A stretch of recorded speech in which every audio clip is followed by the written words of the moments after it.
Hey everyone, what's going on? Welcome to the Smoking Tire Podcast. This episode is brought to you by ButcherBox. ButcherBox is kind of what it sounds like, a box full of butcher products, meat delivered to your house. Honestly, what's better than meat delivered to your house? Nothing! Meat delivered to your house is the best. And look, this month, it's a big month between Super Bowl, Oscars, lots of reasons to need meat because there's parties going on, you're having people over. Plus, if you're going to be having people over, I got a special offer for you with ButcherBox that's going to be coming. We're giving you free wings for life, folks, when you sign up now. Here's how ButcherBox works. Every month, they ship a curated selection of high-quality meat right to your home. All the meat is free of antibiotics and added hormones, and every box has 9 to 11 pounds of meat, enough for 24 individual meals. It's packed fresh, shipped frozen, and vacuum sealed so it stays that way. You can customize your box or go with one of their pre-made boxes. Either way, you're getting exactly what you want. I ordered a box. I made it up myself. It was full of ribeyes, steak tips, filet mignon, sausages, a bunch of stuff, plus free wings for life, dude. This is crazy. Right now, you can get free wings for life plus $20 off your first box, 3 pounds of wings in every box for the lifetime of your subscription, plus $20 off your first box if you go to butcherbox.com/tire or use promo code TIRE at checkout. So go to butcherbox.com/tire or just go to the regular site and use promo code TIRE at checkout. Free wings for life and $20 off. What's not to like about that? We are also brought to you by Crown & Caliber. I love these guys. It's really hard to find a good, honest watch shop in the age of buying watches on the internet. There's a lot of sketchiness out there, a lot you need to be aware of. There's fakes flying around like nothing. It's just ridiculous.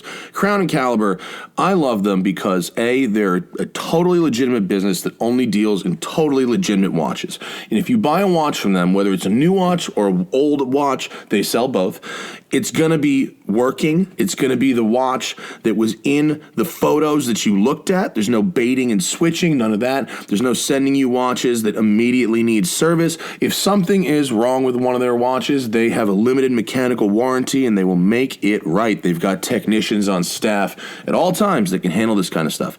Crown & Caliber has over 2,000 watches in stock at all times from Rolex, Breitling, Omega, Panerai, Cartier, Patek, Audemars, and on and on and on.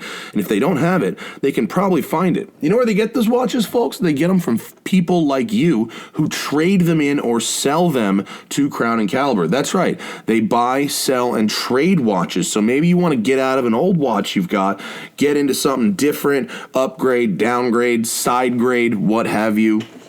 They do that kind of thing. And right now, if you go to crownancaliber.com/TST, that's crownancaliber.com/TST, you can get entered to win a Rolex Submariner.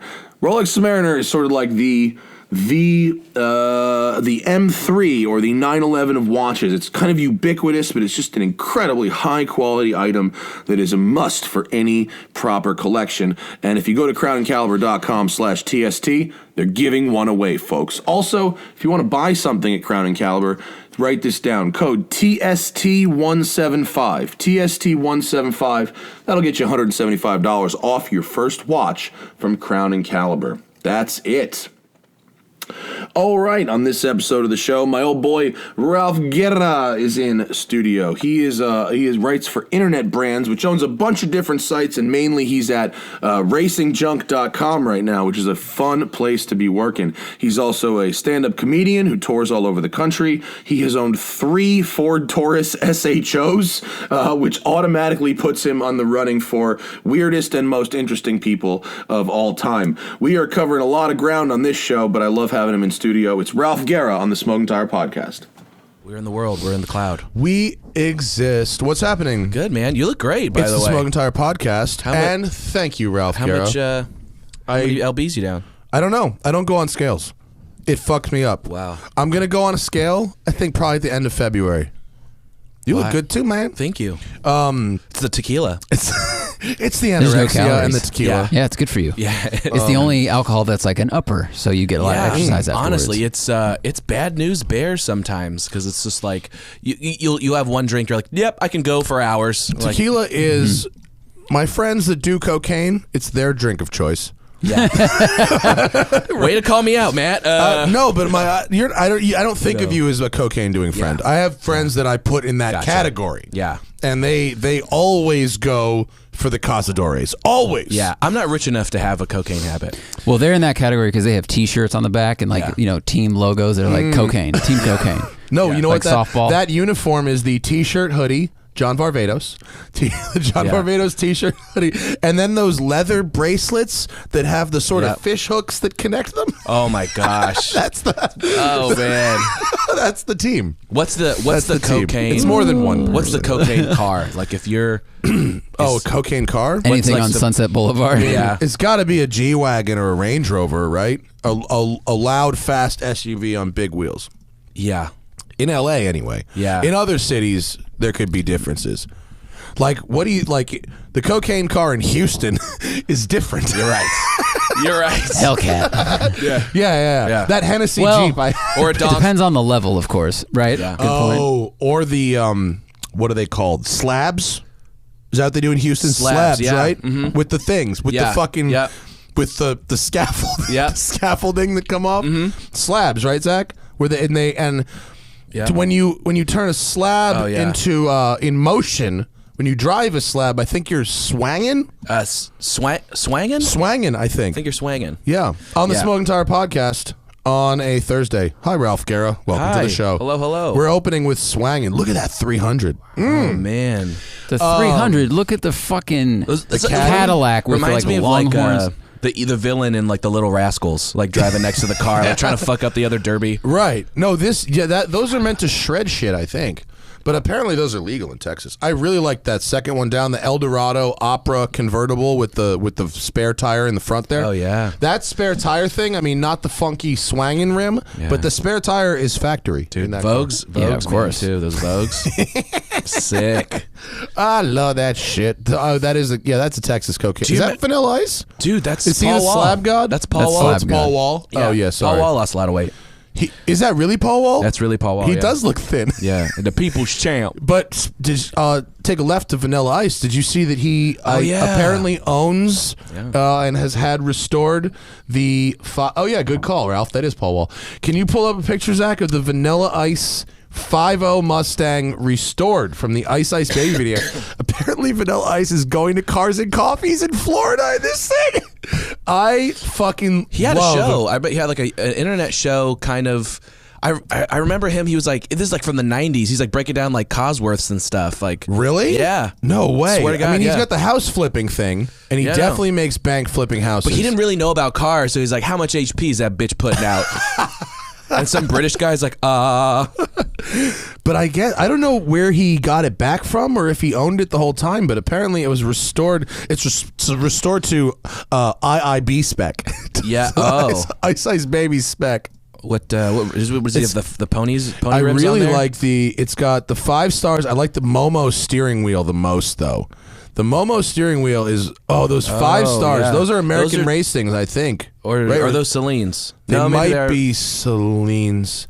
Look at the Momo steering wheel, bro. Look at the rest of the interior, Full dude. quilted leather. All red Red. with white accents. White vents. Red with white leather wrapped vents. But so that Momo steering wheel, I had that steering wheel in my Hummer H1, but it was wood grain. It was all wood grain. I think we found another cocaine car, gentlemen. Absolutely. Yep. It's classy though.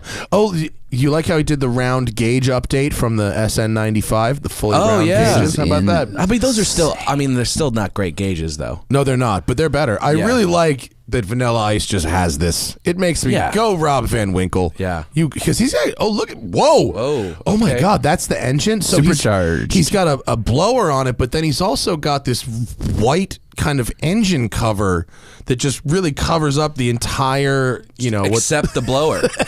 Yeah, the blower peeks out and like the intake wrapping around to the throttle body, and there's an angel. What is the logo? It's Is that like the Vanilla Cupid. Ice logo? No, that's like a Cupid angel with a what's it called, like a bow and arrow thing. I wish I could hear him So explain does it. this 5.0 just shoot shoot arrows into the hearts of hoes. Oh, yeah. at South Beach, or it just shoots cocaine. Is that Cupid just blowing? Yeah. That's not a bow and arrow, Zach. Yeah. Oh man, what's going on, Ralph? Not much, man. Drove up in a Fiat. Yeah, they got the Abarth. The Vanilla Ice logo, I had to stop you, is an angel holding an Uzi. Oh. It's Cupid holding an Uzi. Yeah. As Ultimate you were, cocaine car. but this is Cupid holding an Uzi. What a great fucking logo!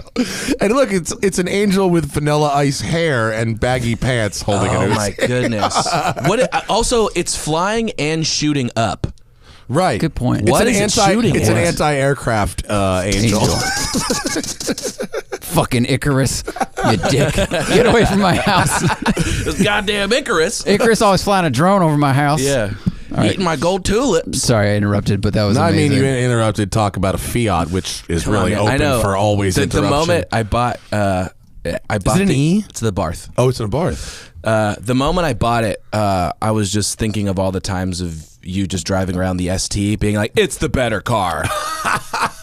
And I get, fucking echo in your head. Yeah, I know, but it's just like it's the same person. The same person that buys an Abarth over an ST is the same person that bought a Viper '98 over like a 911 Turbo. Yeah, or a vet. Yeah. It's- I mean, I can relate. I bought a mini John Cooper Works instead of a Subaru STI in 2007, so it's the same kind of thing, except it's a much worse car. It's not. I'm sorry. I mean, yeah, it's not a bad car. It's not. Here's for what it is. Also, driving that thing around in like looking for parking in Los Angeles, it's the best thing in the world. I agree with you 100%. Small car in the city is excellent. Loud. Zach says that they sound like Cessnas running out of gas, which is the best, most accurate statement ever do. made about Or a just, parking, yeah. or just a dying pig when it's idling. Yeah. It's so sad. Yeah. I laugh. I laugh when it like pops at 22 miles an hour. I heard a BMW going down the street the other day that had the burbliest fucking burble tune. I mean, it was like a M4 with like a Vorsteiner everything on it, yeah. and the guy was creeping down the street at 12. Well, that's how we know there's too much sound deadening in new cars, because he doesn't know that. Yeah. He's just like, man, what's going on? You can't even hear. He goes, "Turn on this engine sound." I was actually, because I was updating all of our stuff yesterday, and I drove an M340 like a long time ago, and that guy had a crazy burble tune, and when I got in the car, I was like, it was a 2018, I was like, this is not that loud inside, but you don't know what it's like outside. Like, you'll watch the drive-bys, and it's very popcorn. Yeah. the burbliest of tunes. Yeah. You know what? It's got it's got no mufflers, obviously. So Stock. is it just dropping oil into the? Is that what it's doing? It just dumps fuel. It dumps cherry bombs into You know the what? does. You know what though? I like that better than Ford funneling in the noise into the cabin. Yeah, so yeah, I agree with you. I hate engine noise in the cabin in principle. I've had it in a couple of cars where I've just turned it off. Who else does that? A lot of people. Really? BMW, GM does it. The new Corvette has it. Audi almost. Does Audi do it? Does Jaguar and Aston? Wow. Does lot- Jaguar? a lot of people do it. A lot of them do it. Damn. And when I had my Focus RS, I unplugged. It had its own fuse, and I unplugged it. Yeah. 15 minutes later, I plugged it back in. Really? Yeah, I was like, damn it, they were I mean, right. that's the thing about newer cars, right? You're just missing that kind of visceralness. A lot of the turbo cars just don't sound as good. I mean, fucking Fiat is like, fuck, no muffler. Fuck it. That's a way to do it. You know what I mean? But a lot of the turbo cars just, they sound like air moving, and so they do the burble tune, or they do the exhaust into the cabin with the fucking Porsche does this trumpet thing that it literally is a trumpet that comes off the intake and is just on the firewall. Oh, wow. And they managed to get the intake sound into the cabin without doing it electronically in the 911, the new 992. Which is pretty fucking cool, actually. Jason Camisa is the king of this. We were talking about this yesterday with these mini guys. Jason Camisa is the most hypersensitive person. Like, I don't mean that like yeah, I mean like not. He's not a snowflake. I mean like, Oh god, this is 60%. Yes. He can feel everything in the car. He can be like, the sound is coming from that speaker, and he said it was recorded from a drive-by, not like all the littlest shit wow. he can do. He's your guy to suss all that out. Yeah. Oh, interesting. But Fiat's just loud. Yeah, they don't do it. And they're done. Dunzo. I know. You got that used, presumably, right? Yeah. Yeah. Did you get rid of the shows? You didn't. Yeah, I had to get rid of the show. Got rid of the show and my Man, Continental. so many people are gonna like log off right now. Dude. We had when That's we so funny. I sold when we it. have you on. You're like all the fucking show enthusiasts come out of the fucking woodwork. Oh yeah. Well, here's the thing: is like I've had 3 of them. I'm gonna have another one. That's just what happens. I went away from it. I couldn't have fucking 3 cars. So I sold it to this kid and he drove it up to NorCal. I was like, hey, whenever you sell it, let me know. Yeah. And the previous owner that I bought it from NorCal, he's like, hey man, that dude selling our show, he got in an accident.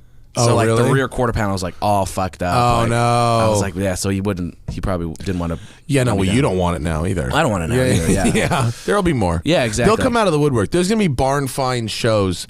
Dude, it's insane, man. These guys are. I mean, you really got. They're such a finicky because you have to do the 60,000 service, which is everything. And is it really expensive? It's expensive. Honestly, it's just time consuming. Oh, you do it with a buddy in a garage, and it takes a long time. Is it a timing belt service? It's everything. Yeah, belt, the water pumps, little sensors, gaskets, and all that. But you have to do it. Yeah, Like, yeah. You go bad. We just did that on our van in the Delica. Yeah. So it's timing belt, water pump, gaskets, spark plugs. The major. It's the major service. I didn't know you had a Delica. Yeah, I got one for the shop and for my wife and for Hannah to drive. Oh, really? Hannah fucking loves it. I bet. In theory it's a business vehicle, but I'm going to have to pry it from Hannah because Hannah can be driving either a beautiful Jaguar F-Type. Yeah. Or the Delica, and she prefers the Delica. There it is. It's so great. So cool. It's so one of the great. best vans ever made. Fucking space van. If you haven't watched my video, I put a video up of it this Wednesday. Go watch it. It's a very friendly van, like the size of it and everything. Yeah. It looks durable and capable, but it doesn't look like an asshole. No, it's stylish. People smile when they see it. It's very charming. Hannah just thinks it has the most personality. Like everyone just fucking loves that thing. Yeah. Strongly recommend the Delica. It's just really slow. Is it? Yeah, I gotta imagine. Yeah, it's Zach. I think you're showing our screen right now on the fucking feed. What are we doing, bro? Get us back. Thanks. It's 84 horsepower. It's slow. Oh, It's wow. slower than you think it would. Like when we were doing the shoot, and I was like, all right, you can pass on the left over here. And I was like, I'm going pretty slow. And it's like, oh no, he's trying. It's not a performance vehicle. Yeah. It's okay though. It's for fucking cool, man. It's for sitting in traffic in LA. It's cool. It's very cool. It reminds me of those old Suzukis. Like sidekicks? Yeah. Just kind of have that samurai. It's kind of got that vibe. There's What did none we of see those yesterday? left, man. On the man, we highway? saw a Daihatsu Rocky Oh yeah. on the fucking highway yesterday. I haven't Yeah, seen one of dude. those in years.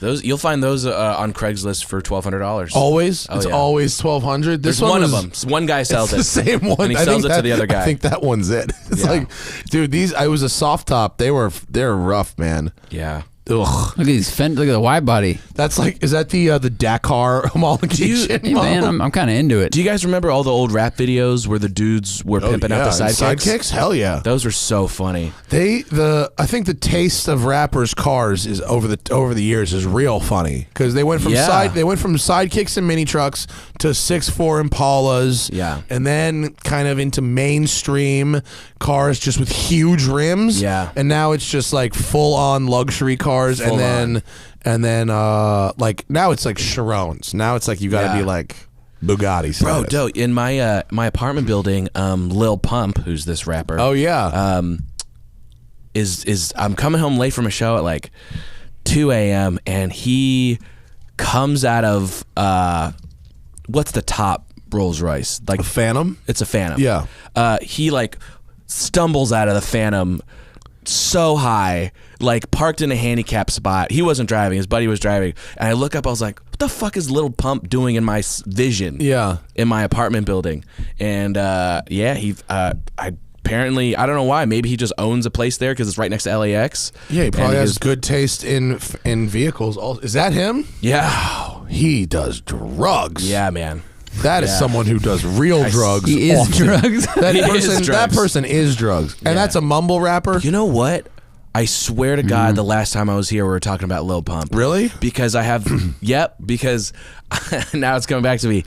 He looks like the smart gremlin.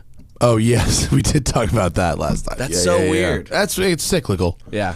But he has a Phantom, so he's good taste. Yeah. There's oh yeah, leave that up, Zach. It's weird when celebrities like that just appear in places you don't expect them to. I was sitting on the porch in Malibu yesterday, or 2 days ago, and Ray Liotta just cruises by, looking like an old Ray Liotta. And you don't want to bother, you don't want to bug Ray Liotta, but like, damn, I wanted to so bad. But it just like, there you are having a sandwich. And like, oh, Henry Hill. Henry Hill just cruising on by. You gotta, want to say some shit. But I did not. I remember when he hit with a bat, though. Like, every character he's played is like not open to conversation. He kind of looked like if I went up to him, he would hit me over the head with his like marine layer shopping bag. yeah. Spike just fucking, Gently. Spike was there and was just like, Chantix! I was like, dude, what are you doing? The only time I've ever said anything to someone was Shaq. I was walking by Shaq. Well, how do you not? And I was just like, he was dressed up like a cop. Because this is I was at a party in El Segundo at the hotel, and he was like walking by in his cop uniform, and he had like 14 bodyguards, all little dudes that knew karate, and bunch of little Bruce Lees. Yeah, and I was like, hey everyone, it's the guy from Kazam. Oh man, and didn't work out. No, did he send the ninjas on you? No. He just ninjas attack. He just pointed at me and gave me this fake like I'd kill you, and I'd be like, yeah, you would. Shaq, you would, Mr. Shaq has a ninja militia. Yeah. Were they actually people. small, or was it just standing next to him? No, they were all small. 6'7". Right. Like, No, they were all 5'7". Ninja militia.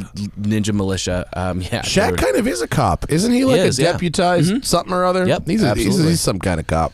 Oh yeah. So I got to tell you about these cars that Zach and I drove yesterday. Yeah. We went up to Buellton, where Pea Soup Anderson's is. Like, oh man, like 40 miles past. They advertised that for.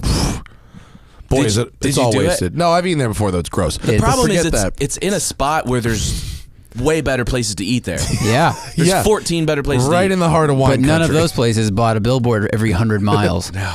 Even on a highway that you're not on. Yeah. If you're on the 5 and it's like, hey, Pea Soup Anderson's isn't that far. It's like, wait, isn't that like west 50 miles out of the way? They're like, yeah, but have you tried this soup? They put bacon in it. Never had that in before. the 40s, it was amazing. Yeah, exactly. In the 40s, like, coolant? Also, Pea Soup? Yeah. In the 30s, it was just like, we're a restaurant that's still open. And everyone's like, oh, thank God, food. No, but we went to this place, Gildred Racing, up there, that builds these batshit minis, like old ones. And so they I saw the picture of that. They had a variety of little nutty minis, but that red one in the back of that picture there, that's the one. So Zach had to go in a mini that had a Honda CRV powertrain swap, all-wheel drive. All-wheel drive, yeah. All-wheel drive B20 Jesus Honda. Christ. 200 horsepower, kind of neat. Yeah. 200, 220, it had a full cage. It had good seats. Those weigh like what, 1,800 pounds? 2,000, I think, with the all-wheel drive. Like, which is amazing. Yeah. And then, so he drove that, and it was pretty cool. And then I drove this one. Oh, wow. Which looks pretty stock, but it's red.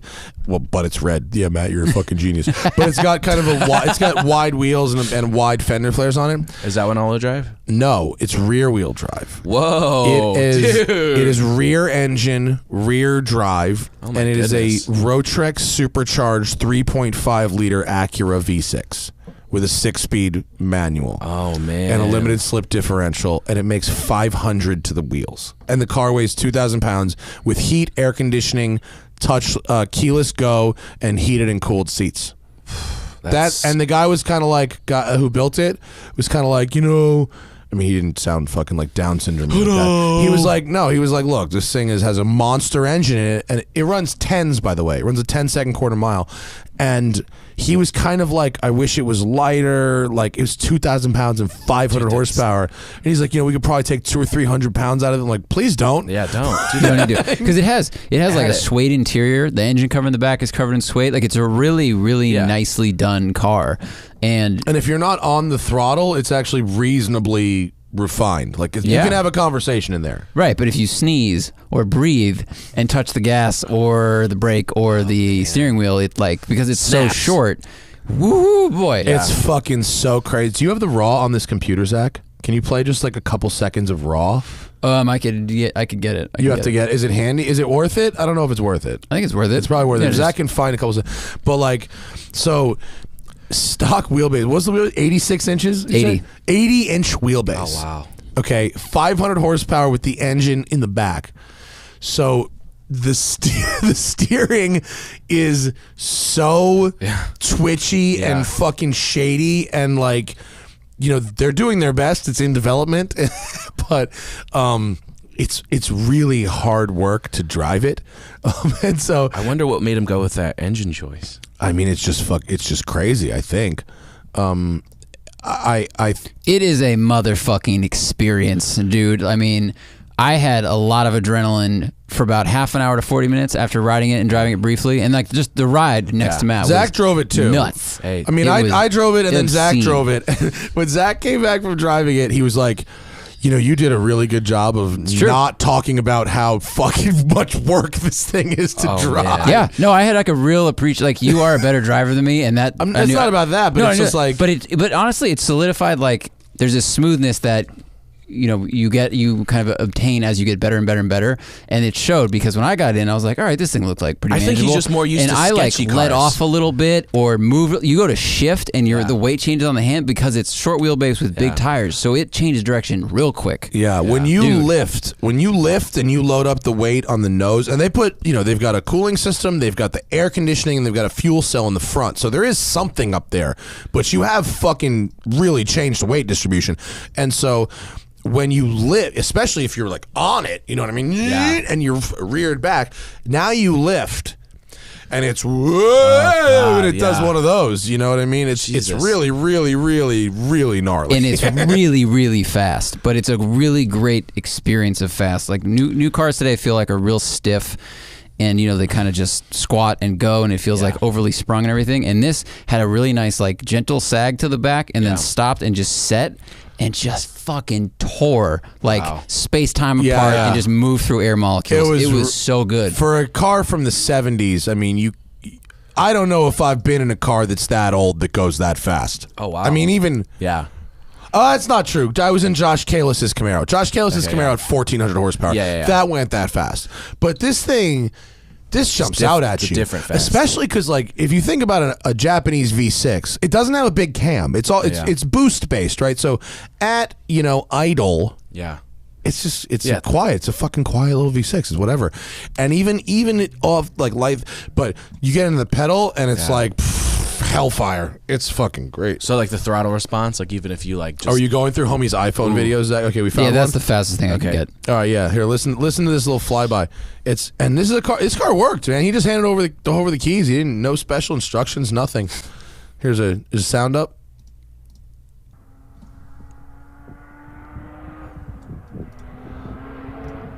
Oh man.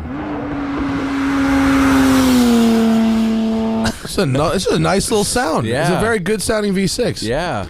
It is so fast, dude. I'm not explaining it very well, but all the gears feel about the same. It's just, and there's something about the way it's sprung and the size and all of it that really contributed to the overall experience of driving it and how quick it was, and it was done really well, and it worked, and the power band was perfect. Because a 10-second car that weighs 2,000 pounds and a 10-second car that weighs... Dude, you're shifting 4 times. You're doing 10 seconds, and you're in the top of 5th when you get there. And he said he's running low 10s at 140 miles an hour. That's insane. We went that fast, allegedly. Close course. Close course. We went that fast, allegedly, and it is very, very intense. That sounded just like the Petrolicious drive-by. I think that's what they used. My palms were super sweaty by the end of the drive. It was very... Wait till you see this video. It's so gnarly. And actually, we made a video with the all-wheel drive car with Zach driving, too. And it was a little under-braked. Wow. And so it was a little hairy for Zach is a very good driver as well, and he's really carrying some speed. And I was a little lazy with setting my harnesses, and they weren't really as tight as they could be. And Zach was kind of pushing the limits of the brakes a little bit, and we had a lot of room. We had a lot of room, but I was like. I mean, if we ran out of room, we'd have a problem. Yeah, but we had a lot of room. You always have enough room until you don't. Very empty car. I mean, I should say, like, it's in the video, but they didn't. The car I drove, they didn't fully build. They were just like tuning it for somebody. It was built by somebody else. We should tell the full story. The full story is I drove the car I was supposed to drive, the red car. Correct. The car Zach was supposed to drive was a fucking stunning. Was it that blue one? It was a stunning classic Mini with a Ford 1-liter EcoBoost swap. Oh, whoa. And so it had that EcoBoost powertrain, keyless start, but it also had like all this beautiful suspension work, and it had baseball glove interior, like Rawlings baseball glove. Oh, wow. It was beautiful. Really, really good looking The car. dude who invited us out, who worked at the shop, was testing it the day before we got out there and got rear-ended by somebody, and the unibody's totaled. So the good news, and it was a customer car. Ugh. Oh no! Yeah, disaster. There it is, hiding in the back of that picture there. It's a bummer. But the good news is they can get a new unibody, and because it's front drive, everything else can just go right on the new unibody, and it's like totally salvageable and not like the end of the world. But it meant Zach had to drive backup cars, so they're like, we have these 7 other cars, and the most interesting one was the all-wheel drive. Yeah, because they had a couple original ones which are the story is interesting, but they're like 40, 60 horsepower. That yellow one was kind of cool. It was cool looking. Yellow It'd be good classic one was before or kinda- after to drive like the same car. And they had an original turbo car, which was the most powerful car that the British Motoring Company ever made, like in the original Minis, which is only like 100, 110. And it's just funny that like that was like the most that they were like, this is okay. Anything more than this, you're out of your mind. And then these guys are like, what about 5 times that? Like, have some bookers and make some ideas. It really made me also just really confident in that power, like that engine and combo. Like I would really be considering that for any type of like performance application I was building, because it was massive power delivery out of a fairly mundane engine with a basic bolt-on, Rotrex power. It has some really good like wastegate sounds too. It had a lot of good sounds to it. The all-wheel power drive output. No, the red one. the V6 one. It was really crazy. Those guys at Gildred did a fantastic job. I mean, they built that one, and they're like, we'd build one just like this for a customer. They said it would probably be like 150 G's to build that. Honestly, worth it. Yeah. Oh, yeah. To be able to write a check for... Dude, he brought that motherfucker on Fastest Car on Netflix, and he won the drag race. Oh. He beat our friend Amber in a McLaren LT in a drag race in that fucking Mini. Shifting. Fuck, man. That's a motherfucker right there. Yeah. That's baller. Amber had a 675 LT with launch control. And the other car was like a turbo GTO and something else. Like it beat some serious stuff, and it's just... It was such a memorable experience. I'll tell you what. I can't say that about every car I drive. If I owned a Singer 911, I wouldn't line it up against that in a race. On a road course, on a circuit, all day. Yeah. But in a drag race, man. So it puts the power down. Fucking squats. So bananas. And it had a really good clutch engagement. Like when I launched it, like you didn't have to dump it. Like you could kind of like engage, go. Like you know what I mean? When it rolled an inch, you could get the rest of the way and just good. I would say, in hindsight, I was thinking about it because the steering was really twitchy when you transfer the weight forward. In hindsight, I would say, because I think they're running a square stance. It had big, fatty front tires. Take 20 or 30 millimeters out of the front tires. Yep. Because understeer was not the problem. The problem was extremely aggressive turning. It always steered more than you thought.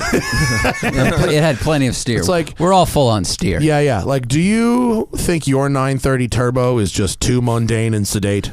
Are you comfortable with the handling characteristics of the 911 GT2 on worn tires and need a new experience? So who's the customer that would buy this? They said one of the problems is it's not like 911 people where they'll spend all the money. You've got a couple of guys who are out of their minds, and everyone else wants to keep things pretty reasonable and affordable. Because I feel like there's a lot of mini purists out there that wouldn't touch anything like that. But these guys or say poo-poo different. people. These guys say different. They say mini owners are not that pure. Oh, and are I mean, more. they made them for comfortable. 40 years, and like they kind of got their name with rally and other racing, and so I think like Porsche, a lot of people came to love them. It's like two groups. Some came to love them because of how they performed, and some came to love them because they were just these cute little good econo boxes. So I think there's enough of them that you can find people in both camps. yeah. I could definitely tell you that if I had all the money, 1,000% would I want one of these. And I'd want someone like a Lee or like a really good racing driver to set up the suspension and the handling. But like, there's no reason I wouldn't want to own something like that. If I had the money for 150 G's, that's a value.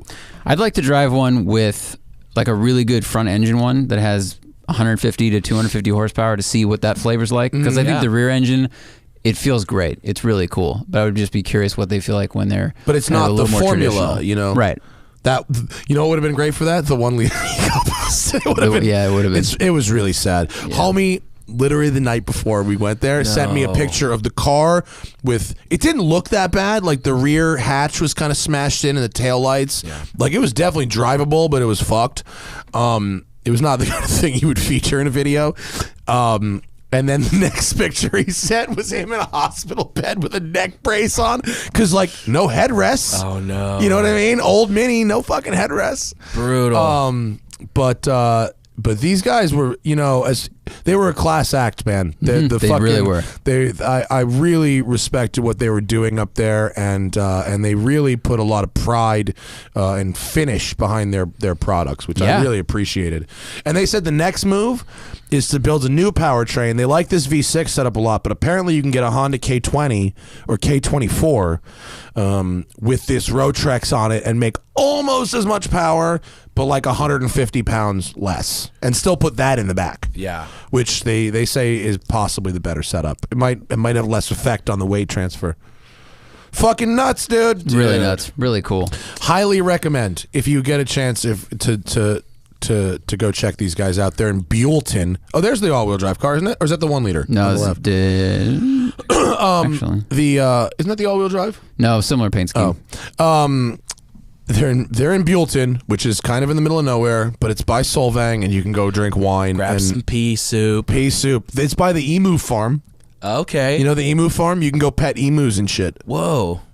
Here's Zach, pull this over. Here's a side-by-side.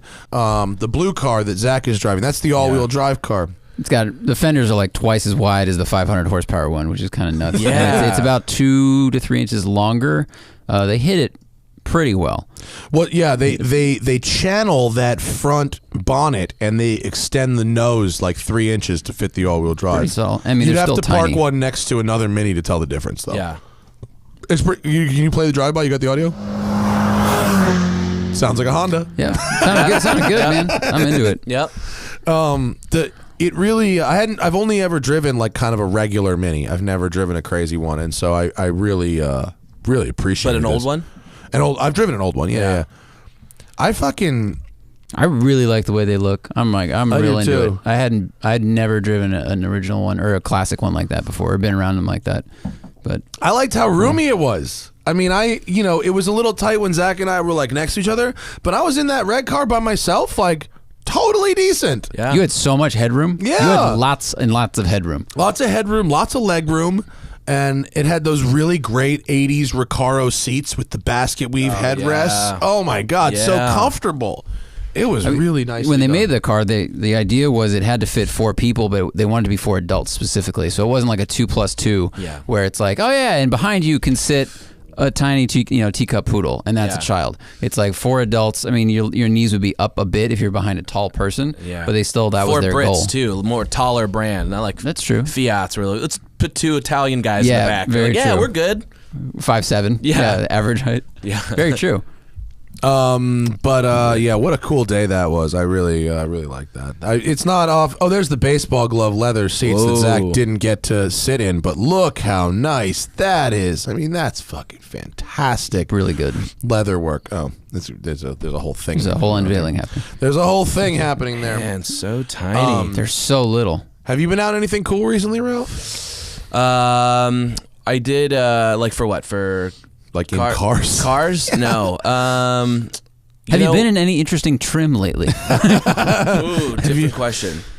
No, stay with cars. Stay with cars. What have I been in? At work, at Racing Junk, where I work, we found a in the garage. It's a Camaro that was repossessed. It's a 45th anniversary Camaro, and we're trying to get. It's in this weird like. We don't own it. Like we kind of own it. The bank doesn't own it. Oh, like it's this weird limbo. Like it can't touch the streets until. Does the bank exist still? It's a bank. Yeah, you've communicated. The bank was like, "Hey, you guys, you this is yours. You deal with this." So can you get a title bond? That's the move. Yeah. I didn't learn about that until recently. What a pain in the ass those are, dude. But the problem is that our umbrella company just acquired WebMD, so like their value jacked way up, so they're worried about us driving the car, getting in an accident. Exposure. People like, hey, you guys own WebMD, boom, we hit you with a So that's kind of like the problem right now. But like, we were trying to like figure out some because we're at MPMC where you like, hey, we're media, we want to get some a blower for this thing. So go to QA1, let's get some suspension for it or whatever. But like we don't really know if we have it or not. So it's like the big thing. When I bought my DeLorean, I bought it out of a storage unit, and the first owner, had bought it. He obviously had some problems with it because there was a lot of receipts for repair visits in the first year. Yeah. When the company went out of business, when the company went bankrupt, he had a loan on this car, so he stuck it in a storage unit, and I don't really know what happened. Yeah. But when I bought it, there was still a lien on the car from a bank that doesn't exist anymore. So I had to go get a title bond against the car. So it was paid 10% of the car's value to this bond. I get the title, but if someone shows up later and says, no, this is really my car, they pay them off. Oh, wow. That's how that shit works. I'd never even heard of that before. Weird. Yeah, it was super weird.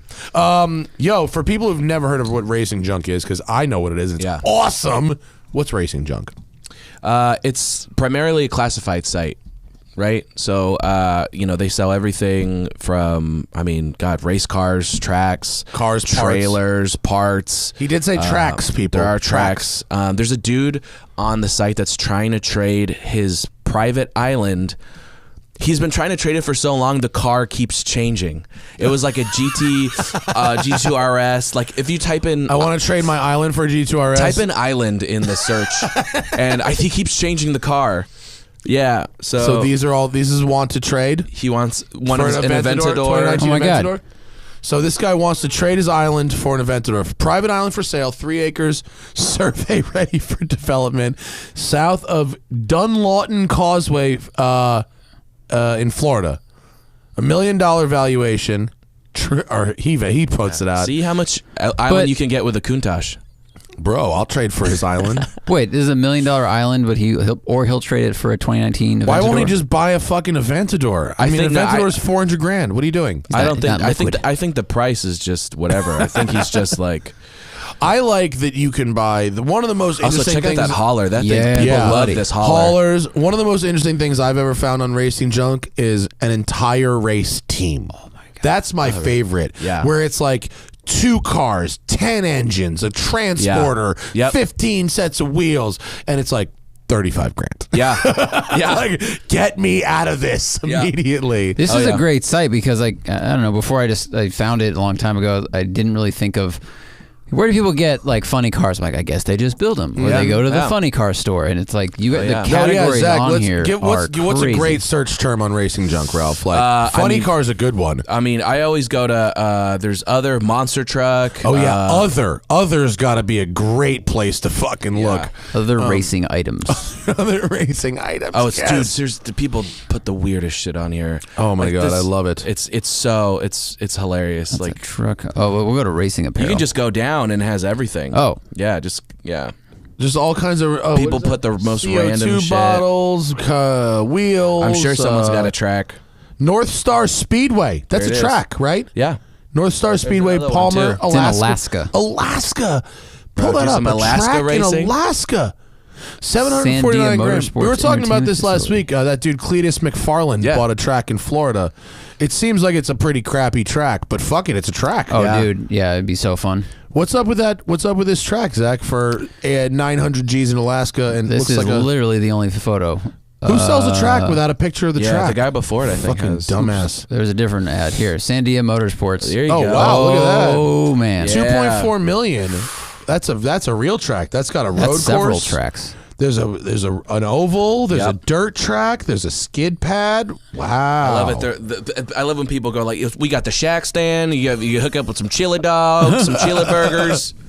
That's great. 2.4 million. I mean, that's a lot of track for 2.4 million. All right. Where is that place? That would be Albuquerque. New Mexico. That's not the worst. That's not the worst. Wow, that's I mean, Dirt it's track almost sale. Better almost. conditions than Alaska. yeah. But there's, that's a Civic race car for $9 grand. Yeah, I mean, you can waste a lot of time on this site. Yeah, absolutely, 100%. And also, second-hand trailers and tools and stuff like that are very affordable. The number one thing people buy are trailers, and toter homes, like and monster trucks. Really? Yeah, Why Well, monster it's trucks? search term at least. Really? People just love just looking at monster trucks. I think there was someone who did an Aerostar. It was what's that? An Aerostar. An Aerostar with tracks. Oh my God! I don't know love if the guy. Oh, there it is. Shit. There it is. That's not that's not. I wouldn't even call those tracks. Like Those like are- when you say tracks, I think like the matte tracks, like Oh, Ken yeah, Block yeah. puts on his Raptor. Yeah, no. No, that's a tank. Tank. Well, yeah. those look like the thing on that Ripper, the saw Yeah. thing they made for Fast and Furious.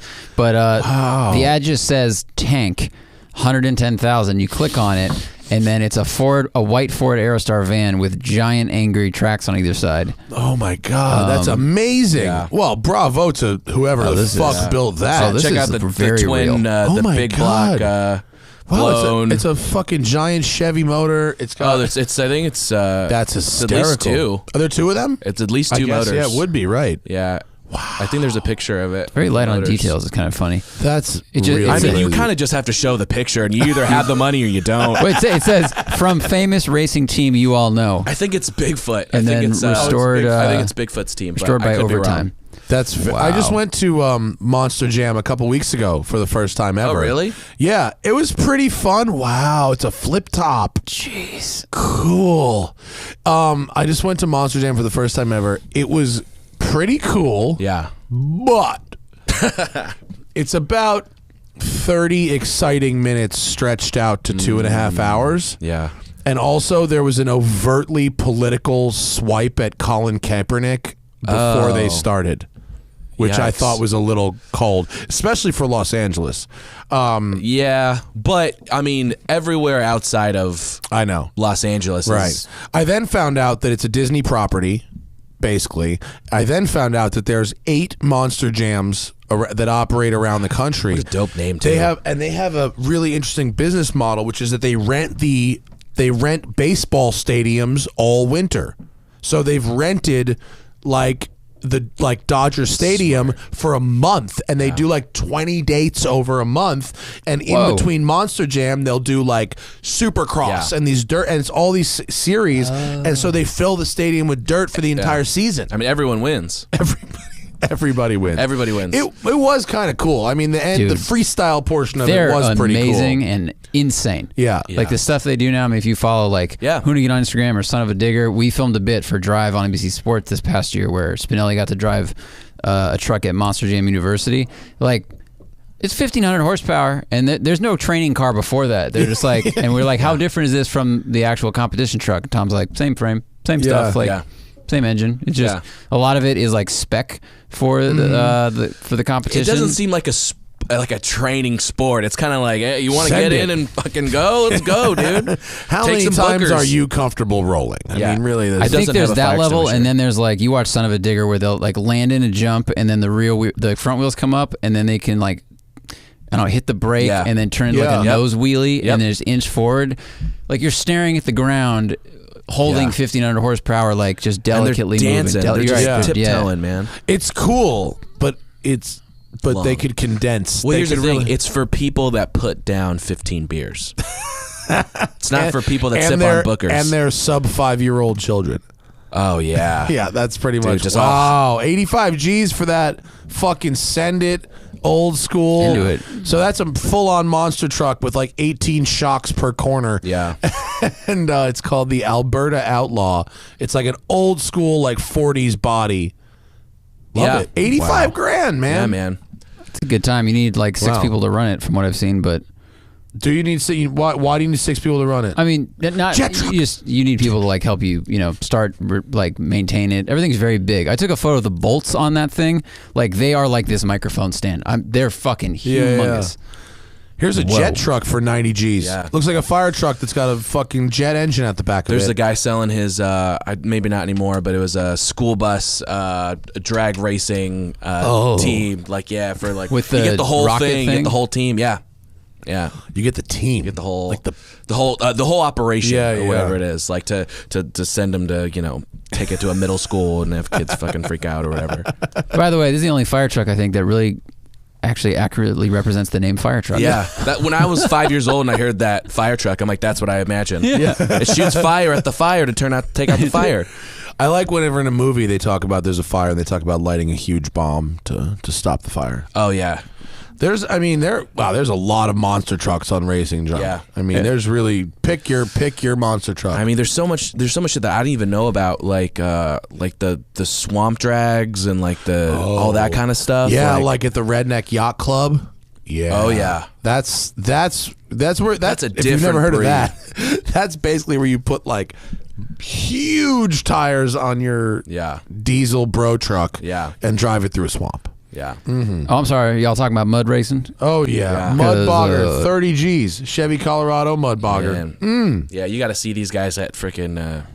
They're all at King of the Hammers. They're all freaking blowing through. That thing is pretty cool. Blasting Kid Rock. Well, remember the video of the Sherp that like we went to a mud bog and everyone was just like, "What's this thing?" And it made it across. Like all these trucks were getting stuck because it just floats across it. Kind of cheats. Has anyone? Can you search for Sherp, Zach? Has anyone resold a Sherp yet?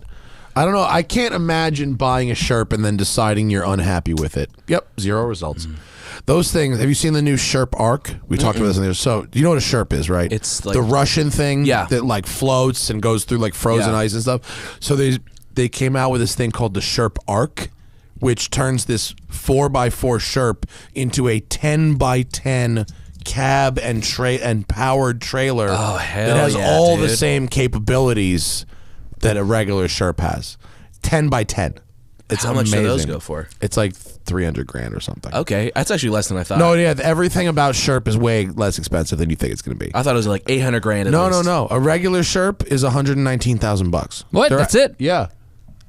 Yeah, you didn't know that? Nope. Yeah, regular Sherp is like shockingly cheap. Whoa. Why did I think it was like $400,000? That's what I thought. I said when he told me how cheap, I go, or let's turn off the cameras. I go, dude, are you aware of how short you're selling yourself? And he said something about how they're very honorable people in Bemidji, Minnesota, and he didn't want to mark it up. He said he wanted to match the global price of them. Oh. So all right, so that's the price. Right. Okay. Cool. But it's only $119,000, which for one of those, fucking kidding me? That's amazing. I feel like there's some like those gnarlier gnarlier, but there's some gnarly armored trucks that are like, what's that one that's based Sherp's off not armored. No. It's not armored. It's not? No, I mean it floats and stuff, but it's not armored in terms of like military armored. No. The Knight is the armored one. The Knight Conquest or something like that. Knight XV. That's the one that's based off the F350 or something like that. And then there's a version of that. There's something called the USSV Rhino that looks just like that, but is not actually armored. That's the poser one. Someone has that in Playa Vista that I see driving around. No fucking way. Yeah. You guys haven't seen him driving down? No. Maybe he was. And an there's old one Clipper called player. a Gurkha too, which the is Gurkha, the same I remember thing. that. Yeah, it's basically the same. The Gurkha's terrible armored cigars. The Pterodyne Gurkha is that's the other one. That one's actually armored, but there's one that's not armored. That was playing Forza. That was the most disappointing thing I ever bought. refill. Yeah. Yeah. Well, because they don't. It's a truck. Yeah. It's not actually. No, fun. but I was like, you know what? I'll take 600 pounds off of it and Superleggera, Gurkha Superleggera. Yeah, dude, it's like so stupid. Hey, folks, if you want to fucking talk to us, get in the super chat. We'll get to your questions in just a second. Cheers, Ralph. Cheers, bud. Thanks for coming to visit us, dude. Yeah, man. How's the comedy world treating you? Good, man. I'm going to Connecticut for the first time. Where in Connecticut? Hartford. Oh, nice. Shithole. Never been there. Watch Is it some bad? Judging Amy. Really? It's a show about Oh Hartford. no. No, Hartford's all right. Yeah, They actually have a good. What club are you doing? The Funny Bone, I think. That's a good club, actually. Yeah. I've been there. Yeah. That'll be cool. Hartford. I'm doing a lot of weird, like Jacksonville. Is that wow? Look at your website. Yeah, man. Wow, you look like the Popping up. fat Jew there. Yeah. Well, You look like the after picture. But he actually, yeah. You but look he like the makes after comedy. picture Yeah, in the comedy. fat. I make original content. difference. Okay. Ralph makes comedy. What movie did we just see the fat Jew make a terrible cameo in?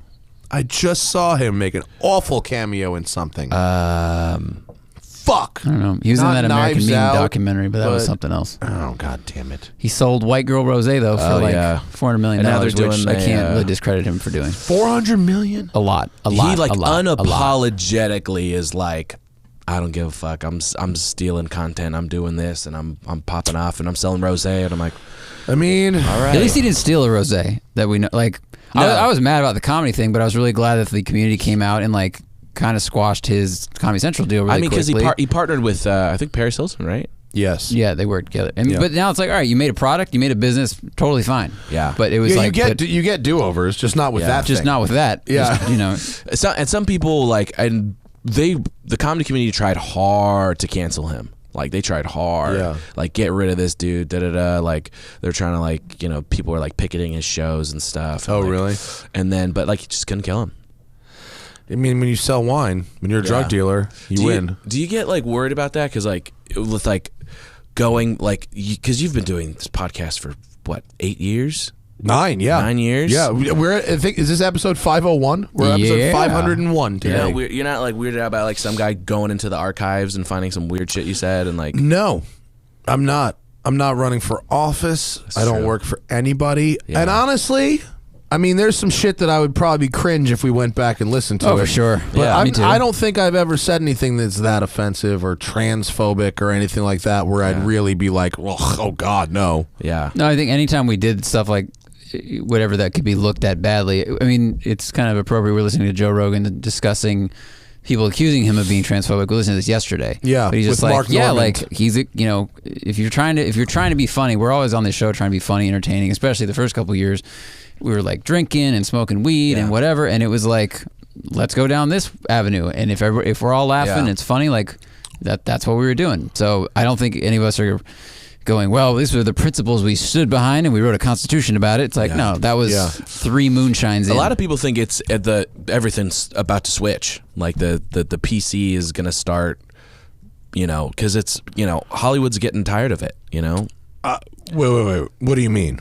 I'm saying the people that are making decisions. Oh, you think there will be a backlash against the Me Too thing? Is that what you're saying? I wouldn't say backlash against Me Too. I would say that like as far as just like being politically correct is gonna. I mean, I think especially with like the Dave Chappelle special and the Bill Burr special, like really like pushing against the grain. No, and stuff. I mean, Dave, I thought his special was really funny. I mean, was really great. he got. No, I thought it was there was a amazing. bunch of critics that talk shit, and then he won a fucking Emmy. Exactly. Or was it Emmy or Golden Globe? he won a Grammy and then the Mark Twain Award. Yeah. Yeah, I mean it was a great special, but it was like something that it was the first special to start tipping. Yeah, I didn't love his Louis joke. I didn't think that was a great joke. I thought it was. I thought he. Yeah, You know what's weird about the Louis? Well, what's weird about the Louis thing is, I've talked to a few comics. It's weird because the Louis thing apparently was super well known Everyone knew about it. among comics. everyone knew about it. Okay, everyone who's a comic knew about it. If you weren't a comic, I'm not a comic. I didn't know about it. So to me, it was weird because Louis' entire act, which I loved, was all this sort of wink, wink. Here's all this horrible shit we're thinking. Yeah. Thank God we're all just thinking it and no one's doing it. Yeah. But then he's actually doing some creepy shit. And so that kind of breaks down that that basis of his comedy, which is we're all thinking this creepy shit. Thank God we're not acting on it. You write a joke about jumping out of traffic and killing the dude in front of you. Yeah. It's only funny because you're not doing it. Yeah. If they find out later you're doing it, just murdering people in BMWs. Jesus. You go, wow, he was joking for years about being a total sexual deviant, and like, hold on a second, he's actually a total sexual deviant. Like that doesn't really reconcile with me. Yeah. So that's, exactly, 100%. That is kind of why I didn't like Dave's joke about it. But that's fine. I didn't go on Twitter and say nobody watches shit. Like, which is not everybody has to like that everything. is 100% the perfect reaction to that. To a joke that you don't like, think is funny. I have a reasonable like, disagreement with this, and I'm gonna go about my life. But now. guess what? You still think Dave Chappelle's funny. You just didn't like that joke. He did 40 jokes, right? Yeah, and that's it. And I remember there were a couple where I was going, whoo, and then laugh really hard. Yeah. The jokes are so good. But it's like, if you don't like one, but you like 39, what a ratio! What's the ratio? Dude, comics are allowed do you to have to fucking be? No, comics are allowed to miss. Absolutely, they're allowed to miss. And I don't think, but I just think. I have a weird thing with the forgiveness of Louis by comics, because I guess it's because they all knew about it and the rest of us didn't. But biggest thing for me is like it's still fucking weird. Because like for me is like I would see so many comics that would talk shit about him afterwards, but those were the same guys that if Louis is like, hey, would you open for me in here? They go, yep. Yeah. I mean, that's just like classic power struggle. Hollywood thing, right? money and freelance gigs. It's tough. Climbing the ladder. I know. It's a weird world, but it's weird. It's weird. I mean, you guys are in a different but sort of parallel world, but like Can't Get Fired Productions. Chairman. You know what I mean? We're here. Yeah. You ain't canceling this. We're here. I got a connection to the internet and a microphone. I'm good. It's tough, man, because especially like it's in like entertainment, like you meet so many people and you're like, oh, this is cool. This guy's dope. This guy's my friend, and then all of a sudden it's like, nope. This guy, had a better opportunity or this or like, then they start talking to these people because I want to be seen with these people and not these people. It's like it's a weird world. Every like comic has a very tight circle of comic friends. Very tight. Joe has been so nice to me and introduced me to some of his friends, and they've all been the nicest people. Well, I've never felt cooler than him taking me in the back bar of the Comedy Store, the comics bar. In the seat in the back. The back bar. I'm like, oh, this is fucking where all heaven. the cooks are hanging out. This is fucking heaven back here, dude. It was like Brad Williams back there dressed as Abraham Lincoln. I'm like, what the fuck is going on right now? It was weird. Yeah. That's definitely. And he's another person that got fucking Joe. No, Brad Williams. Did he? What did he do? Allegedly, it was like 6 or 7 years ago. He was on a podcast, and I could be wrong, but he was talking about this joke where he was opening for Carlos Mencia, and he had this joke where. It was getting high, getting dug with high. So he was on that podcast, and they were talking about stories. And he's talking about Carlos Mencia would be in the room with the girl having sex, and then he would like tag Brad in, and so then Brad would be having sex with his girl, and then everyone was just kind of like really quiet, and then Brad just like nervously laughed and was like, okay, well that's it. So that was like 7 years ago, and then someone pulled it up from the archives and was like, oh, this guy raped a girl. I guess that could be interpreted in a very rapey way. Yeah, that's true. Was he being serious, or was there a joke of like? So that was how the the girl joke not noticed he the thought, difference? Yeah, he was trying to. So he was saying he was trying to fit in and have a funny joke and make people laugh, but everyone's like, oh, he was serious, like this and this, and it's just a big thing. Yeah, I guess it was such bad timing too. It was like his kid was just born, and this thing comes out, and like, I mean, so many people are behind him, but like, it's just like a. That's, I suppose, the actual facts of that event matter more than the joke in that play. You know what I mean? But I don't know. But that okay. Yeah, he was. Yeah, he's still kind of canceled, I guess, because he was dressed as Abraham Lincoln in the back bar of the fucking thing. He was not doing his own material. To me, it's like but to me, I'm like, there's no way a girl would confuse the two of those people. Yeah, so like that's the easy joke, right? Like, it's a joke. the joke. Have you ever seen the movie Pirate Radio? It's a joke in Pirate Radio. It's kind of a rapey joke, but it's a joke in Pirate Radio. I mean, that was the sex joke growing up was the poltergeist. Switcheroo. Yeah, the switcheroo. And then is the you're joke. waving at them from the thing, and everyone thought that was the funniest thing in 2002. That's rape now, but Well, I think it was. Yeah, but well, it's rape then. but yeah, Well, here's the thing. It was joke, right. but now you can't joke about it. Yeah. But with fucking the most recent one they were talking about when I was at the Comedy Store was Ari Shaffir and what he said about Kobe, which actually King Joe did express some disapproval over. He was like, "Oh, that one was gnarly." And I guess whenever some celebrity dies, he writes really mean things about them. I think that's a thing he does. Or at least it was presented to me as a thing that he does. I don't follow him close enough to know that. I don't either, but that's know what Joe said, and I'm going to take Joe at his word there. And I guess he got something to the effect of 20,000 death threats, and there were death threats being phoned into the Comedy Store. The bartender at the Comedy Store was like, "Yeah, the people have been calling here with death threats for Ari." Like, whoa. Yeah, he shut down all of his so many dates and his did he really? His agent dropped him. Like everything. Fuck out of here! His agent dropped him. Canceled a special. Yeah. Oh wow! Everything. Well, maybe he did find out where the line is. I guess he found it. Yeah, I mean, It's because the daughter died and all these other non-famous people. You know, it's like it was like even people that toe the line were like. Even Joe, who is like the ultimate defender of all comedy attempts, no matter how much he was like, whoa. You know, he didn't say that like he shouldn't be allowed to do it. He didn't go that far, but he was like, that was some shit. And then here's the thing. He opened the window for all these people that didn't even know who Ari Shaffir was. And then when you've never seen Ari Shaffir's act and you jump into what he's known for, and you jump into like the amazing racist and all that, and you pull that out of context, you're just like, what the fuck?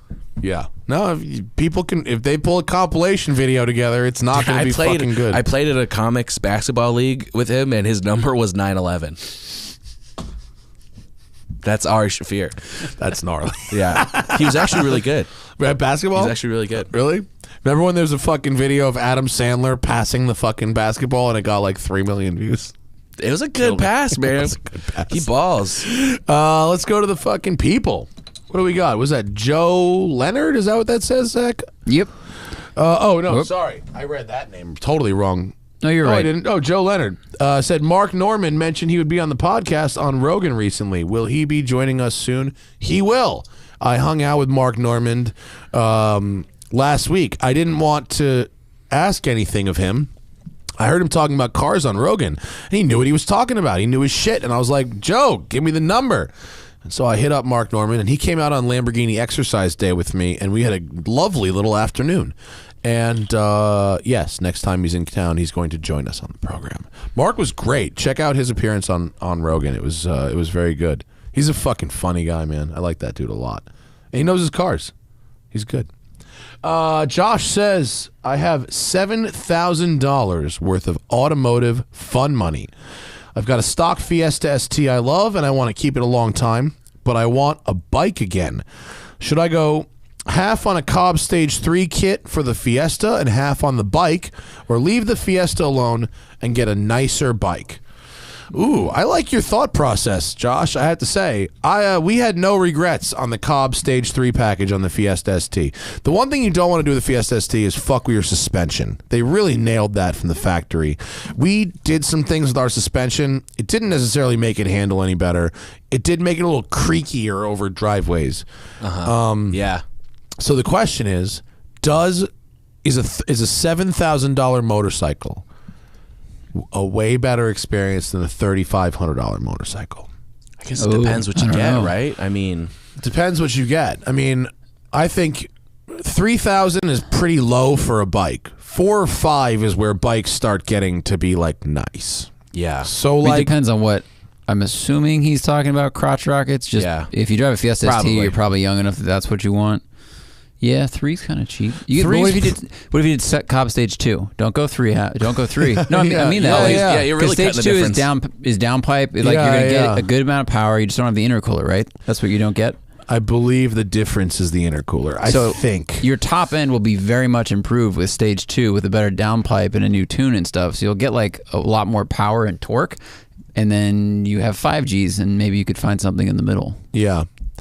Like 4, 5, 6 is where you start getting cut the decent difference motorcycles. there. Use Gixxer? I don't know. Yeah, I don't really know what bikes used sport bikes go for, but like there's the difference between 4 and 7 is significant.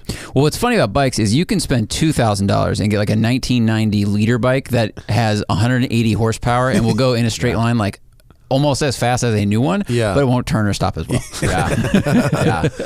I've been looking for CBXs, and they're tough to find, man. Everyone wants a lot of money for them, and I don't want to spend a lot of money on one. But yeah, I'm with you. What is it? Can you read? I can't read that. Ryu Kachu, what's up, man? Good to see you again. He's here like every time. Thoughts on Bisimoto's Bonkers EV935 and on noise. How about piping real-time EV motor noise into the cabin? Tesla drive units actually scream pretty good at wide open throttle. The cars are just too deadened.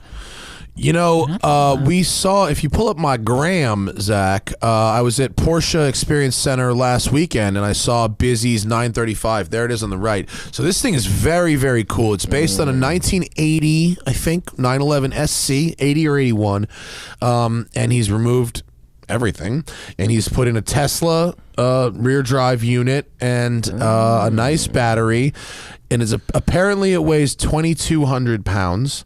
He said it's the fastest car he's ever built in a straight line. Which says something for him. Yeah, it's a single speed, forward and reverse. And he said it has manual brakes. I could have fucking punched him. Wow. He loves that, doesn't he? He loves his fucking manual brakes. I keep telling this guy, Busy, does it have real brakes? He goes, Matt, you're going to kill me? He's Nigerian. He speaks like he's doing voiceover. Yeah. He goes, Matt, you're going to kill me? I have put manual brakes for maximum feel. And I go, I fucking hate you, Busy. There's plenty of powered brakes that have great feel, by the way. I know. But he did say that he said when it is ready and dialed in that I may have a go. And he did say in front of another media outlet that I can have a go first. So I will be the first person to drive this thing. I'm very excited by it. It was so cool when he rolled up in it, because, I mean, it looks amazing. It looks like the kind of thing that should have this hot idle, and be burning race gas and all this snub nose. Yeah, and then he rolled up just nice and silent, and when I saw him give it a little squirt at the throttle, and man, it scooted out. It fucking got going. It was cool, he should man. drag race the Tesla Sand Truck, because that thing weighs 2,400 pounds. Like, Ooh, it's kind of nuts to look at that and the truck and go, well, how do these things weigh the same and have the same power plant? Yeah. Just for very different purposes. Really interesting stuff. But yeah, we will be having a go. Yes. And the second part of his question, plumbing in EV noise. So the Taycan has this sort of Jetsons it's literally like the Jetsons car. Yeah. It's cool. Like it's a friendly whir that is actually really pleasant. I think that's how you could describe me losing my virginity when I was 16. Just a friendly whir is like, is this okay? And then ooh. And yeah, I mean, I feel like with EVs, I feel like fucking Elon's dropped all these stupid little apps. It would be a cool thing if there was an app that would overdub classic engine noises or add that's what various they should types of do. noises, right? Because I don't think start that app, homie. Like the Tesla motor is not that loud, because the truck I drove had no bot. It was a frame with an engine. Like no one can hear that motor better than I could, and it just kind of goes.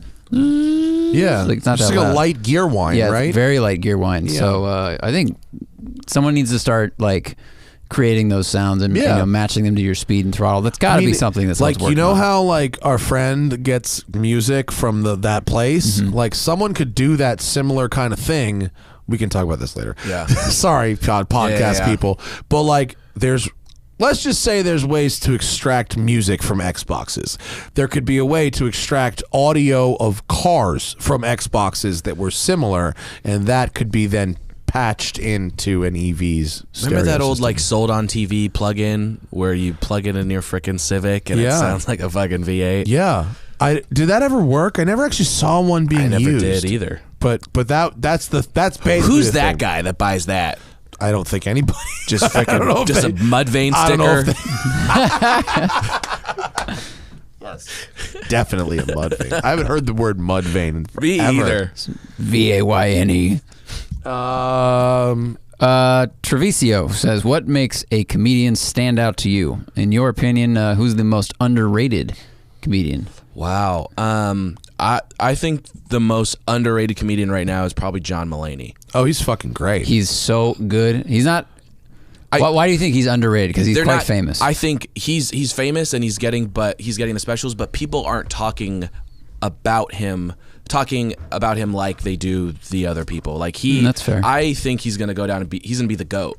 Like I think because the quality of specials he's putting out so far, and he's just getting into the marriage and everything. Like this, the material is just like coming out. He's so tight, and the jokes are so like precise and so good and so funny. He's kind of like and he's pretty clean, I think, in a way, but not in a way that's oh, he's boring. It's like annoying, Brian Regan is the funniest live show I've ever seen in my life, and he does not say, he says ass maybe, but dude, I mean, like, Seinfeld is clean, and he's, very true. The heaviest of hitters. Yep. Yeah. No, that horse in a hospital bit I saw is incredible. Great. That's an incredible bit. It's like it's written down to the word. The way he broke down student loan debt. Yeah, yeah, he's awesome. I mean, so he's only underrated, I think, in the sense that like more people need to be talking about him. He's not a household name. He needs to be like tier everybody. one. Yeah, and they're talking to him 2. as like tier 2, but he's tier 1. Yeah, fair. I like Chris Porter, who came to visit us as an underrated comedian. He played on my basketball team. Really? Yeah. He's very tall. He's probably decent. Yeah, it was really good actually. His first special, Ugly and Angry, is amazing. Yeah, there were some Rick Glassman, Brent Morin, just the comedians from that amazing basketball players. Like just. I remember guarding Brent, like I'm just hungover, and he's just like, I think my girlfriend was watching me play too. Like it was bad. Like we broke up like 3 weeks later. Like I feel like I had something to do with. She's dating him the now. defense I played on Brent Morin that day. Did we miss Felix's question? Oh, we did. Yeah, I'll be going to school in Long Beach, and I want to visit family in Utah every once in a while. 700 miles away. Would you recommend a stock 2013 Focus ST? With maybe some bolt-ons later. I'm 5'8" and 155 pounds. I wouldn't tell you to avoid one. Any front-wheel drive car, if you're talking about highway drives, is not going to be as cruisy as a rear-wheel drive car. Right, if you're driving far. Hatchbacks, or on the highway. They have shorter wheelbases. Yeah. They rev higher. I would say maybe consider like a BMW 328, the 4-cylinder. It's a little more relaxed on those highway drives, or something like that. But nothing wrong with the Focus ST if you fit in the seats, which at 5'8" and 155 pounds. And if you want to keep it forward, do like a Mercury Marauder. Oh, dude, you got to really get good seats there because you can have some fucking. You just sit on a couch. Yeah, it's not good. Not for that long. What else you got? Stitch says, seeing how underpowered the Delica seems, do you have any plans for a mild tune, just so hills and merging with traffic is less stressful? Tune? Fucking 1991. It's a 1991. Plug a Game Genie in. Non-intercooled turbo. Just take your laundry out of the back. Fuck out of here, Tune. That's when you hook up a different car and it tows it. Yeah. Dave says, I want to get into driving simulators. Is the Logitech wheel setup a good way to start, or should I spend more money? You fucked with the simulators more than I did when we had them. We started with a Logitech setup, and then we went to a Fanatec setup. And I think the Logitech was totally adequate and good. It's you don't want Thrustmaster, but because we had Thrustmaster, then Logitech, now we have Fanatec. Fanatec's the high dollar, most expensive one. But also has the Logitech's most great. Programming, and you got to do shit with it. Well, the Logitechs are nice because they're belt driven and they're like aluminum gears, so there's less slop and stuff. Is that like the full seat too and everything? Like you buy the can buy the chair seat, separately. Yeah. There's like a what's it called? Oh, play seat. Play seat makes the chair and the mount and then you buy wheel pedals. That like simulates like body roll. Which you do kind of shit. shit. Oh no! That's just a regular chair. If you want to talk, you want motion. Yeah. Now you're talking $50,000. It's a whole other thing. Yeah. Wow. No, my friend Nick has a pretty sick setup that's got the 3 monitors, Fanatec pedals, Fanatec wheel with a manual gearbox and a handbrake and a proper big PC that he built for it, and that setup was like 10 G's. Jesus, that's no cruising USA. You can get a really nice setup for probably under $2,500. All in. I mean, including like a TV and an Xbox under $2,500. Totally. Yeah. You could get like a VR if you wanted to for that much money, which is pretty good. Logitech's a good way to start, dude. Don't ever buy the cheapest of anything. No. Always start in the middle. I think Sam Smith got a setup, and he, instead of getting a big screen because he didn't have the space, he went with just like the VR setup and a Logitech wheel and a seat and everything. Yeah. And he plays iRacing like that. And he's like, it's pretty legit. That's actually great advice for life. Never buy the cheapest of anything. I'm trying to like rack my brain like, well, no, there must have been one time I bought the cheap. No, never. It's never worthwhile. Never. It always costs you more in the end to buy the cheapest thing. Pop-Out vodka is just popping in my head. Jeez. Except when you're making jungle juice. and Barton's, which one had the bat on it? Like Barton's or Pop-Off? Both are bad. Joe Not Twist says, for engine overdubbing, which celebrity's screaming would we pick as a feature for this potential app? He's partial to Netflix's Punisher. Oh. I would take Chester Benningfield. I mean, that's like the best screaming of our generation, absolutely. What celebrity? Jamie Lee Curtis. Jamie Lee Curtis? Was she in Halloween? Was she in the original Halloween? Wasn't she screaming in something? That was a good thing. Carrie? Was she in Carrie? No, that was somebody else. Sam Kinison. Yes. Every time your car doesn't crank over, it goes, ow! Yes, that's Sam Kinison is definitely the best, right? That's if you're driving a fucking shit box. 1,000% Sam Kinison. That's the like Honda B16 swap engine. Oh, yeah. Sound. What if every time it cranks,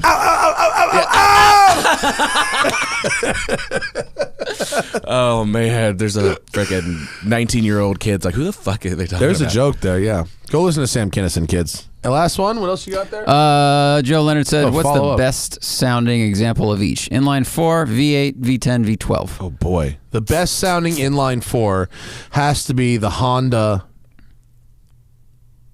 NA inline, right? A screaming Honda, like 9,000 RPM, like VTEC just kicked in, yo.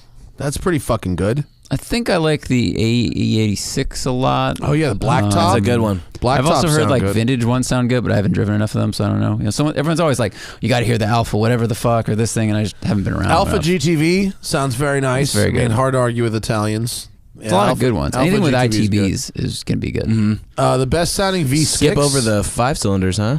Best sounding V. Audi two of them. RS3. Yeah. Best sounding V6. What about the other Volvo? No, I'm just kidding. Volvos. There's like 2 choices. No, keep going. V6? VR6 for sure. Lotus Fucking, Evora. what are you kidding me? Volkswagen. Tyrus SHO kid. Oh, yeah. Fucking wicked kid. Best sounding V8. It's got to be like the Ferrari 458 Speciale, maybe something up there, or Ferrari 355. Ferrari 355 with a straight I like pipe. those old Rover V8s. What? Yeah. You fucking Rover weirdo. V8s, man. Like out of a Morgan from the 80s? No, like the ones they put in like the TR7s and shit. Oh, yeah. Okay. Those little rally ones, and yeah, they sound great. They Alfa sound Romeo weird. Montreal with that 2.6 V8 that sounded was very crazy. good. That was crazy. Yeah. I mean, there's definitely something for like a built 60s big block or even small block. Like it sounds a little bit angrier and more solid, I think, than like the smaller displacement ones, which sound amazing. I like the Revy one. I do too, I like but he the also Camry included Revy. V12, and I think I'd get that flavor from that true. engine. Best sounding V10. I mean, Performante, Superleggero, Lamborghini. Whoa, what about the Triton? the Triton? What about the E350 van? The Cruise America RV. Yeah, dude. Straight pipe that Triton thing. V10. Oof. And the best sounding V12. Well, there's just too many to even count. All of them. I mean, they're just all V12s, really. The Zonda comes to mind, but I saw a video on Twitter today of someone driving an old S600 that they'd straight pipe. The guy was like street drifting it very well. So if you hear the sound and you think F1 car and you see it go around the corner, not fast, sideways, but not even like exciting sideways, like your brain gets very confused. Yeah.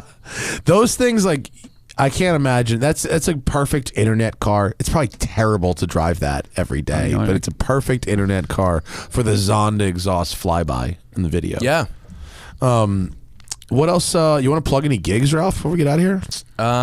You can follow my podcast. What? Secret Clubhouse podcast. Yeah, you have brand a new fucking podcast now. Brand new. Fucking So I'm all worried about where do we get it?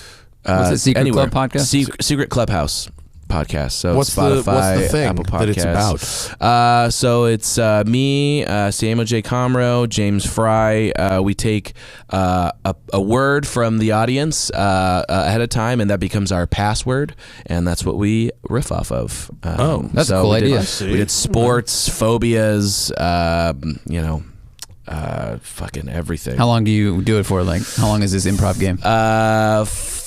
If it's a rough episode, if we're squeaking by, it's like 35 minutes. That's impressive. And then that's a long squeak by. And Yes. then 50 minutes we cap it, because like sometimes we just go. Awesome. But yeah, that's been the most that's been fun. But that's what I was like, every time we do an episode, I'm like, did I say anything bad? What's gonna get me? Yeah, what's gonna get me? I just imagine like, I mean, someone can always, as soon as we started this stream, to this point, someone said, what's with all the downvotes? And I was like, we haven't even started recording yet. And Yeah. someo's just clicking no. Yeah. That's the world. So someone could find anything you said. They look at my face and they go like, that looks like a really shitty Ray Liotta. It does. Actually, it does. But that's a nice thing to say also. Yeah, it's true. Like a shitty Ray Liotta is better than my actual face. It's a good Ralph Guerra. I If can't you remember called who said- me Down syndrome Ray Liotta, I would take it as a compliment. Yeah, I've gotten it all. I've gotten Zac Efron stung by bees. Jonas Brother that didn't make it. Why are your Jonas' cousin. insults funny and they just call me fat?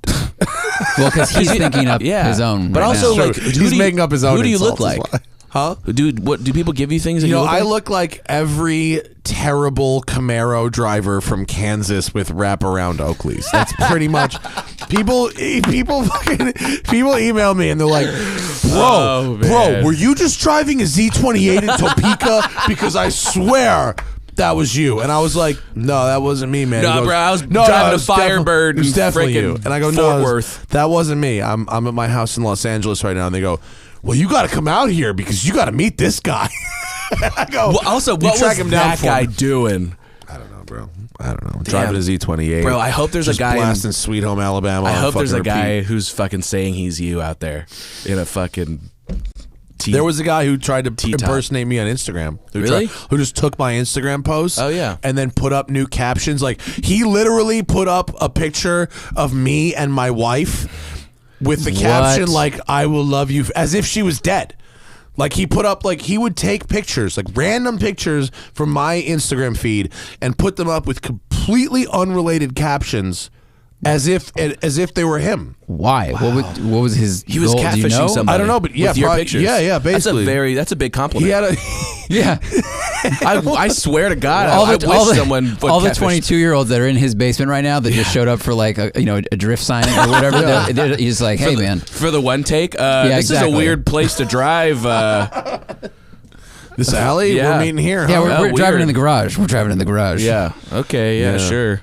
Yeah, I fully got impersonated. We reported. That is we very reported. strange. Yeah, A guy, he's gone now. a kid with a Chrysler Sebring with an intake is like, yeah, I thought he wanted to drive it, Bro, Now he's wearing my face.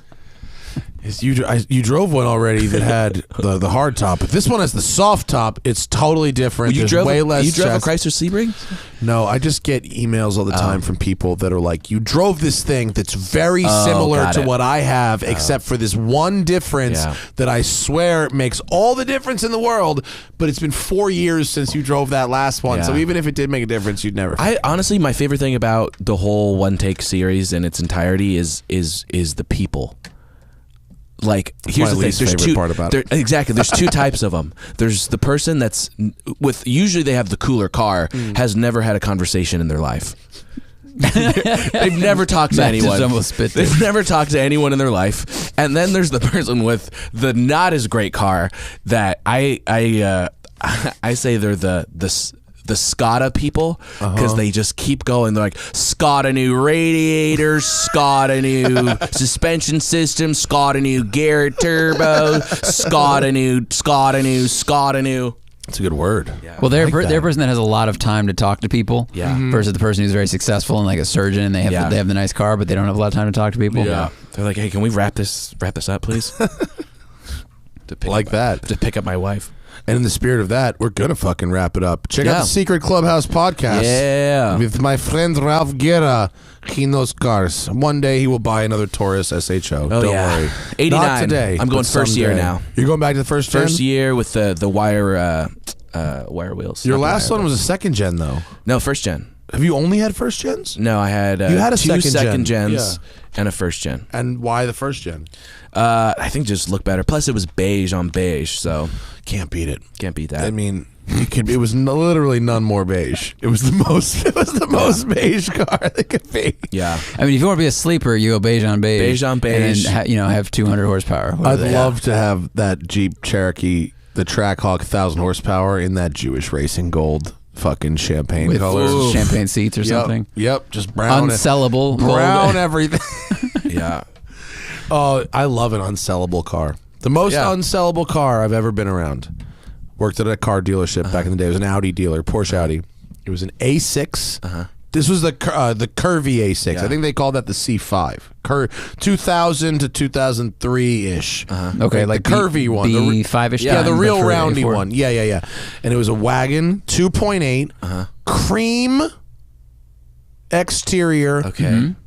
blue interior no. with extended leather. So blue dash, blue steering wheel, God. blue carpets, blue seats, and a cream exterior. 2 years I worked at that dealership. That car didn't fucking move an inch. The hardest car to sell when I worked at a Toyota dealership was a hypnotic teal Scion XB with rims and a TRD supercharger. Wow. It's like $38,000. And I fucking sold it. Nice. Yeah, it was. To I was exhibit. driving. I was driving in. It was Santa Monica Toyota. We were driving by this. It was this dude that for sure was a drug dealer. He bought the car in all cash.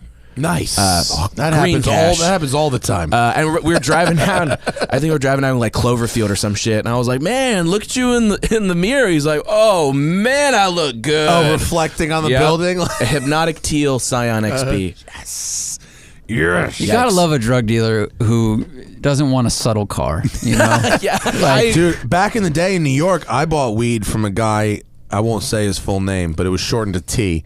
And he had a first-gen Volkswagen Touareg when they were new, like 04, 05. Those were dope when they came out. Nice. It had a full wide-body kit on it and like 24s. This is like in 2004. Damn. Weed business was good up there. It was extremely good. He bought a car wash, like a real car wash, and used to serve ganja out of the car wash. It was he full Breaking Bad'd it. It was See you at the crazy. Yeah, that is full Breaking But Bad. he had this wide I body would've sued, Touareg with fucking- huge rims. It was gangster as fuck, man. That thing was cool as hell. He was killing it. What do you have? 315s? They were monster wheels. I mean, No. Subs. Oh, subs. I don't remember. I never went in it. I only ever saw it. It was pretty awesome. But you though. felt it when it approached. Yeah. No, he kept it low and slow. Yeah. Low and slow. Bumping He that. was a legitimate business owner. Don't talk Wasn't shit about T. was Unique Autosport?